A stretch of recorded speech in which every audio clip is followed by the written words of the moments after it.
Hello, എല്ലാവർക്കും പുതിയൊരു വീഡിയോയിലേക്ക് സ്വാഗതം. ഇന്ന് ചെറിയൊരു ഫിഷ് ഫ്രൈന്റെ റെസിപ്പി ആയിട്ടാണ് ഞാൻ വന്നിരിക്കുന്നത്. ഞാൻ എങ്ങനെയാണ് മീൻ വറുക്കുന്നത് എന്നുള്ളത്, അതിന്റെ മസാലകളും എങ്ങനെയൊക്കെയാന്നുള്ളത് നിങ്ങളോട് ഷെയർ ചെയ്യാനാണ് വന്നിരിക്കുന്നത്. അപ്പൊ കണ്ടു നോക്കിയാലോ. ഇത് പിരാന എന്ന് പറയുന്ന ഒരു മീനാണ് കേട്ടാ. നിങ്ങളുടെ അവിടെ എന്താണ് ഈ മീനിനെ പറയുന്ന പേര് എന്ന് എനിക്കറിയില്ല. ഇവിടെ പിരാന എന്നാണ് പറയണത്. അത് മുറിച്ച് മേടിച്ചതാണ്. അപ്പോ ഇത് കറി വെക്കണേക്കാളും നല്ലത് എനിക്ക് തോന്നിയിട്ടുള്ളത് വറുക്കുമ്പോൾ നല്ല പ്രത്യേക ടേസ്റ്റ് ആണ്, നല്ല ടേസ്റ്റ് ആണ്. ഉള്ളിലൊക്കെ മുള്ളുണ്ടാവും, എങ്കിലും നല്ല ടേസ്റ്റ് ആണ് വറുക്കുമ്പോഴത്തേക്കും. കറി വെക്കാൻ എനിക്ക് ഇഷ്ടമല്ല, കാരണം നെയ്യൊക്കെ ഇങ്ങനെ പൊങ്ങി പൊങ്ങിയൊക്കെ ഇരിക്കും. പിന്നെ വേറെ ഒരു വെളിച്ചെണ്ണയൊക്കെ, ആ എണ്ണയുടെ ഒക്കെ ഒരു മയമുള്ള മീനാണ്. അപ്പൊ എനിക്ക് ഇഷ്ടമല്ല അങ്ങനെ കറി വെക്കാനായിട്ട്. അപ്പൊ ഞാൻ വറുക്കാണ്. അപ്പൊ നിങ്ങളായിട്ടും കൂടി ഷെയർ ചെയ്ത് വിചാരിച്ചു ഞാൻ എങ്ങനെയാണ് വറുക്കുന്നതെന്നുള്ള രീതി. അപ്പൊ ആദ്യം തന്നെ വിനാഗിരി ഉപ്പിട്ടിട്ട് നന്നായിട്ട് കഴുകിയിട്ടുണ്ട് മീൻ. ഒട്ടും വെള്ളമില്ലാണ്ട് എന്ത് ചെയ്യുക, കുറച്ച് മഞ്ഞൾപ്പൊടി ഇട്ട് കൊടുക്കുക, കുറച്ചധികം കുരുമുളക് പൊടി ഇട്ട് കൊടുക്കുക, പിന്നെ എരിവുള്ള മുളക് പൊടി ഇട്ട് കൊടുക്കുക, കുറച്ച് വെളിച്ചെണ്ണ ഒഴിച്ചു കൊടുക്കുക, കുറച്ച് ആവശ്യത്തിന് ഉപ്പ് ഇട്ട് കൊടുക്കുക. എന്നിട്ട് എന്ത് ചെയ്യുക, നന്നായിട്ട് മസാലയൊക്കെ നല്ലോണം മീനിലൊക്കെ പെരട്ടുക, നന്നായിട്ട് പെരട്ടുക.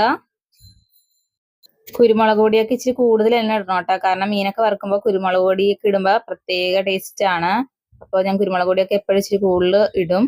ഇതായിപ്പോൾ നന്നായിട്ട് ഞാൻ ഒന്ന് മിക്സ് ചെയ്ത് വെച്ചിട്ടുണ്ട്. ഇതൊരു അരമണിക്കൂർ എങ്കിലും നമ്മൾ ഫ്രിഡ്ജിൽ ഒന്ന് വെക്കുക, ഒന്ന് സെറ്റ് ആവട്ടെ, മസാലയൊക്കെ പിടിച്ച് സെറ്റ് ആവട്ടെ.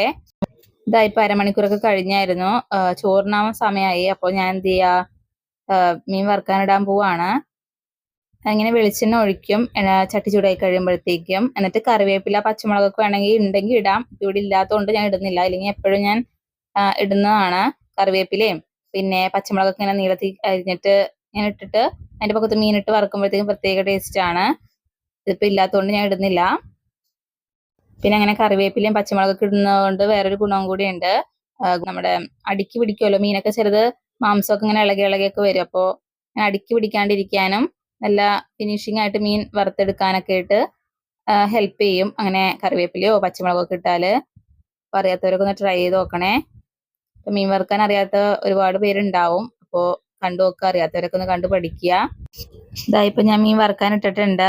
ഇനി ഒരു സിമ്മിലൊക്കെ വെച്ചിട്ട് അല്ലെങ്കിൽ മീഡിയം ഫ്ലെയിമിലൊക്കെ ഇട്ടിട്ട് നമുക്ക് വറുത്തെടുക്കാം. ഇതാ ഞാൻ മറിച്ചിട്ടിട്ടുണ്ട്. ഇതായിപ്പോ നമ്മുടെ മീൻ വറുത്തത് റെഡി ആയിട്ടുണ്ട്. ഇനി നമുക്ക് ചോറുണ്ടാലോ. ചോറിന് സാമ്പാറായിരുന്നു. അപ്പോ സാമ്പാറും ചോറൊക്കെ കഴിക്കുമ്പോഴത്തേക്കും സൈഡിലൊരു മീൻ വറുത്തിരിക്കുന്നത് നല്ലതല്ലേ. അപ്പോ സാമ്പാറും ചോറും മീൻ വറുത്തൊക്കെ കൂടി ഞാൻ കഴിക്കട്ടെ. അപ്പോ അറിയാത്തവരൊക്കെ ഒന്ന് ട്രൈ ചെയ്ത് നോക്കണേ, മീൻ വറുക്കുന്നതൊക്കെ ഒന്ന് കണ്ടു പഠിക്കണേ. അപ്പോ ഇങ്ങനെ ചെറിയ ചെറിയ വീഡിയോ ആയിട്ട് എന്നെ പ്രതീക്ഷിച്ചാൽ മതി. വലിയ വലിയ കുക്കിംഗ് ഒന്നും എനിക്കറിയില്ല.